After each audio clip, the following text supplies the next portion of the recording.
जय श्री राधे कृष्णा। हमारे YouTube channel में आप सभी का फिर से स्वागत है। दोस्तों, साल की पहली अमावस्या आने वाली है।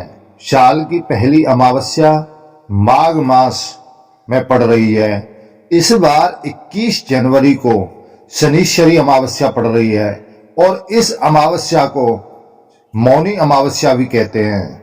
माघ मास की अमावस्या पर बहुत ही बड़ा महासंयोग बन रहा है, जो कि शनिश्चरी अमावस्या और मौनी अमावस्या है।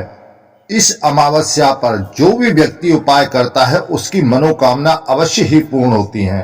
माघ मास की मौनी अमावस्या पर जो भी व्यक्ति उपाय करता है या मौन रह करके अपना समय व्यतीत करता है या व्रत रह करके अपना समय व्यतीत करता है, उसकी मनोकामना अवश्य ही पूर्ण होती है। तो दोस्तों, इस अमावस्या पर हम आपको 2 उपाय बता रहे हैं, जिसके करने से आपकी मनोकामना अवश्य ही पूर्ण होगी। इस दिन सभी व्यक्तियों को शाकाहारी रहना चाहिए और झूठ भी नहीं बोलनी चाहिए और जितना हो सके उतना कम बोलना चाहिए। ज्यादा किसी से बात नहीं करनी चाहिए, क्योंकि मौनी अमावस्या मौन रहने के लिए बनाई गई है। यह माघ मास की मौनी अमावस्या शनिवार के दिन पड़ रही है। यदि आप मौन नहीं रह सकते तो उतनी ही बातें करें जितनी आपको जरूरत है। ज्यादा बातें व्यक्ति को नहीं करनी चाहिए। इस दिन सभी व्यक्तियों को शाकाहारी रहना चाहिए और यह मौनी अमावस्या यानी शनिश्चरी अमावस्या पितरों को खुश करने के लिए बहुत ही महत्वपूर्ण बताई गई है। तो इस दिन अपने पितरों के नाम से सभी को उपाय करने चाहिए। वस्त्र का दान देना चाहिए, दीप जलाने चाहिए, या अन्य कोई भी किसी भी प्रकार का दान देना चाहते हैं तो शनिश्चरी अमावस्या पर वह दान दे सकते हैं। ब्राह्मणों को भोजन करा सकते हैं, जिसके करने से पितर खुश होते हैं। तो दोस्तों, इस दिन मौनी अमावस्या के दिन अपनी नित्य क्रिया से निवृत्त होने के पश्चात तांबे के पात्र में यानी तांबे के लोटे में थोड़े से काले तिल डाल करके भगवान शंकर जी पर आपको अर्पित करने चाहिए, यानी जल चढ़ाना चाहिए। क्योंकि इस दिन काले तिल का बहुत ही बड़ा महत्व होता है।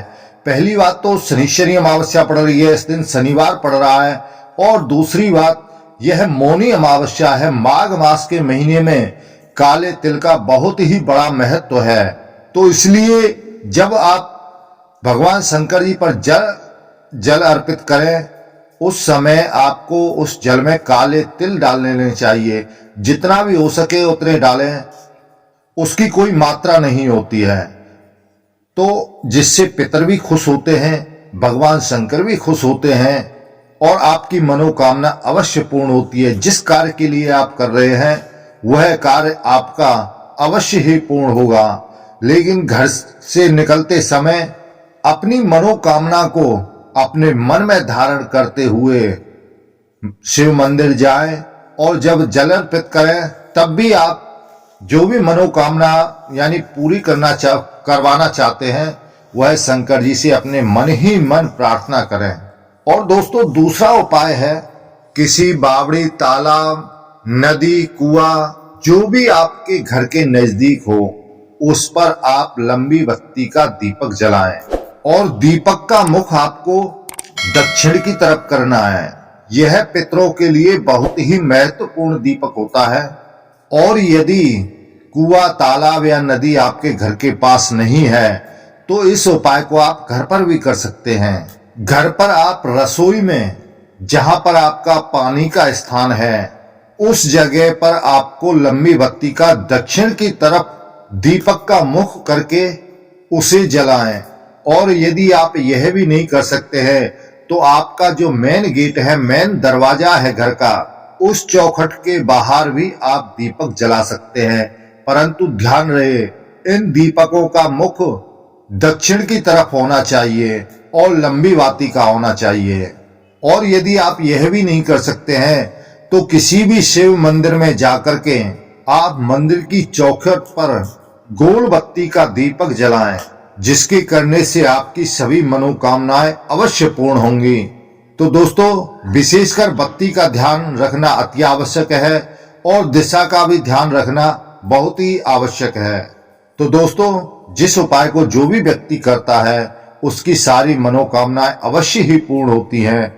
इस दिन ब्राह्मणों को भोजन करा करके, उनको दक्षिणा दे करके, वस्त्र दान करके उनको प्रेम पूर्वक विदा करने से हमारे पितर खुश होते हैं।